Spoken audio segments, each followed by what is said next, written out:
అందరికీ నమస్కారం. అమ్మ మాట అమ్మాయి బాట ఛానల్కి స్వాగతం. కథ చెప్పుకుందామా? యువరాణి యుక్తి.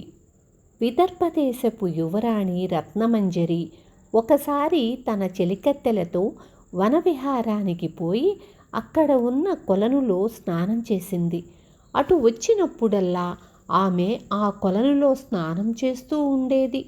స్నానం చేసే ముందు ఆమె తన నగలన్నీ తీసి ఒక చోట పెట్టింది. జలకాలాడి ఆమె గట్టు మీదకు వచ్చి తన నగలు తిరిగి ధరించేటప్పుడు తన చిటికెన వేలి రవ్వల ఉంగరం పోయినట్లు తెలిసింది. ఇది ఇలా ఇదివరకెన్నడూ జరగలేదు. ఆ ప్రాంతానికి పైవాళ్ళెవ్వరూ రావటానికి వీల్లేదు.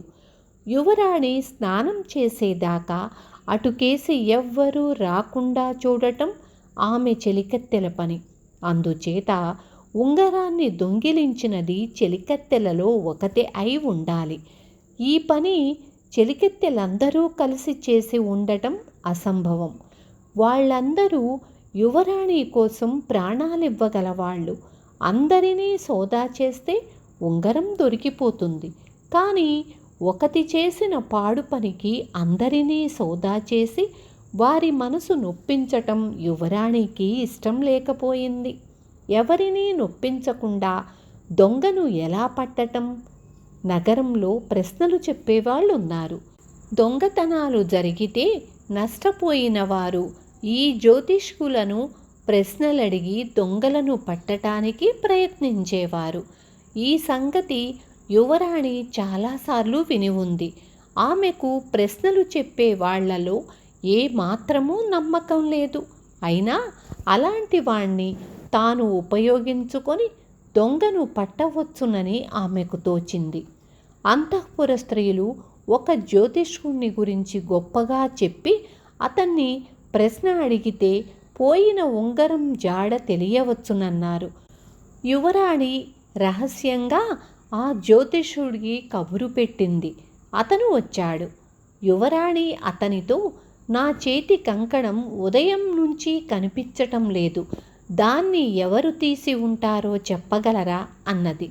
జ్యోతిష్కుడు కొంచెంసేపు ఏదో గుణించి, యువరాణి, ఆ కంకణం ఇప్పటికే చాలా చేతులు మారిపోయింది. ఓ 15 రోజుల్లో దానంతట అదే మీకు అందగలదు అన్నాడు. తప్పు. నా కంకణం ఎవ్వరూ ఎత్తుకుపోలేదు. నేను మీతో అబద్ధం చెప్పాను. నా కంకణం నా నగల పెట్టెలోనే ఉంది. నిజంగా పోయినది నా ఉంగరం. దాన్ని తీసినది కూడా నా చెలికత్తెలలో ఒకతే. దొంగలను పట్టేటందుకు మీ శక్తి చాలదు కనుక నా యుక్తిని మీ ద్వారా ఉపయోగిస్తాను. నేను చెప్పినట్లు చెయ్యగలరా అని యువరాణి జ్యోతిష్కుణ్ణి అడిగింది. చిత్తం, మీరెలా చెబితే అలా చేస్తాను అన్నాడు జ్యోతిష్కుడు. యువరాణి అతనికి చెప్పవలసినది చెప్పి అతన్ని రహస్య మార్గాన బయటికి పంపేసింది. తరువాత కొద్దిసేపటికి యువరాణి వద్దకు ఒక దాసి వచ్చి తమ కోసం ఎవరో జ్యోతిష్కుడు వచ్చాడు అని చెప్పింది.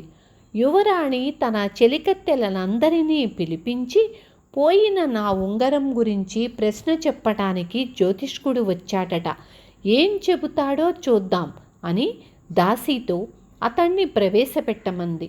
జ్యోతిష్కుడు యువరాణి సన్నిధికి వచ్చాడు. యువరాణి అతనితో, అయ్యా, మిమ్మల్ని 2 కారణాల చేత పిలిపించాను. ఇవాళ ఉదయం నా చేతి కంకణం ఎవరో కాజేశారు. ఆ దొంగను మీరు పట్టుకోవాలి.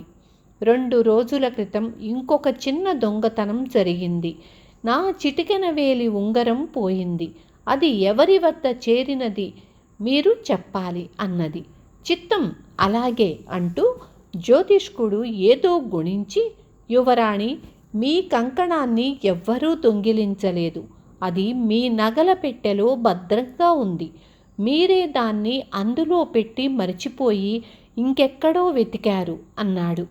యువరాణి తన చెలికత్తెను పంపి నగల పెట్టెను తెప్పించి దాన్ని తెరిచి అందులో నుంచి కంకణం పైకి తీసి ఆశ్చర్యం అభినయిస్తూ, మీ శక్తి చాలా గొప్పది. దయచేసి నా ఉంగరం జాడ కూడా చెప్పండి. దాన్ని తీసిన వారు అంతఃపురంలో వారే అయితే నిశ్చయంగా తలదీయిస్తాను అన్నది.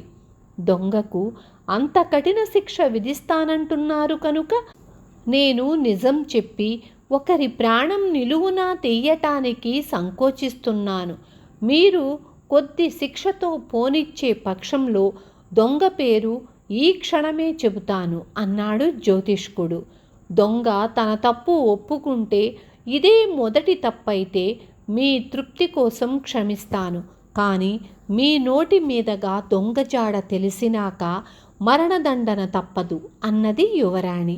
ఆమె ఆ మాట అన్న మరుక్షణం సునందిని అనే చెలికత్తె యువరాణి కాళ్ల మీద పడి భోరున ఏడుస్తూ, బుద్ధి గడ్డి తిని పాడు పని చేశాను. ఆ చిన్న ఉంగరం నా ప్రాణం మీదకి తెస్తుందని కలలో కూడా అనుకోలేదు అన్నది. శిక్ష ఉంగరం విలువను బట్టి కాదు, నమ్మక ద్రోహానికి. ఉంగరం కావలిస్తే నన్ను అడగరాదా?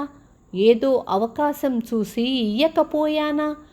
ఇక ఎన్నడూ ఇలాంటి పనులు చెయ్యకు అని యువరాణి సునందినిని క్షమించి జ్యోతిష్కుడికి బహుమానం ఇచ్చి పంపేసింది. విన్నారు కదా. రేపు మళ్ళీ ఇంకొక మంచి కథతో మీ ముందుకొస్తాను. ఉంటాను. Thank you.